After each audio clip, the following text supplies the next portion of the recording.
घमंडी चूहा और हाथी की कहानी। एक जंगल में एक चूहा रहता था। चूहा अपने आप को बहुत ही बुद्धिमान, ज्ञानवान, सुंदर और हर कार्य में निपुण समझता था। उसी जंगल में एक बिल्ली और एक कुत्ता भी रहते थे। एक बार जंगल में दूसरे जंगल से एक बड़ा सा हाथी आया। हाथी को देखने के लिए जंगल में जानवरों की भीड़ लग गई।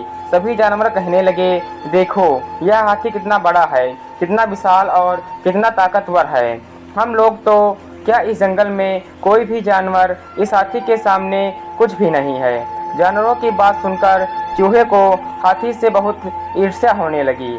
जानवरों की बात सुनकर चूहा बोला, अरे भाई, इस हाथी में ऐसी कौन सी बात है जो मुझ में नहीं है।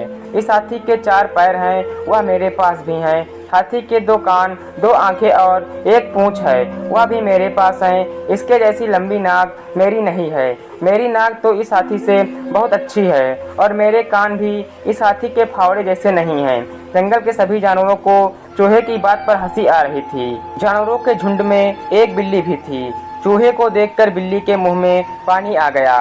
तभी अचानक बिल्ली ने चूहे के ऊपर छलांग लगा दी। चूहा किसी तरह वहां से अपनी जान बचाकर भागा और भागते समय उसके रास्ते में एक कुत्ता आ गया।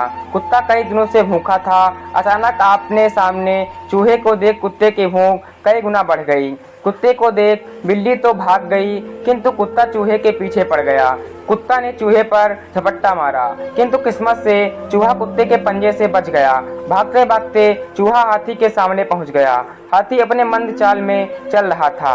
उसे चूहे को पूरी तरह नजरअंदाज कर दिया और आगे बढ़ने के लिए हाथी ने जैसे ही पैर बढ़ाया कि चूहा उसके पैरों के नीचे दबते दबते बच गया। अब तक चूहे की पूरी हेकड़ी निकल चुकी थी। वह बुरी तरह घबराया और डरता हुआ उसे अपनी औकात समझ में आ गई। तभी चूहे को एक बिल दिखा, जिसमें घुसकर चूहे ने अपनी जान बचाई।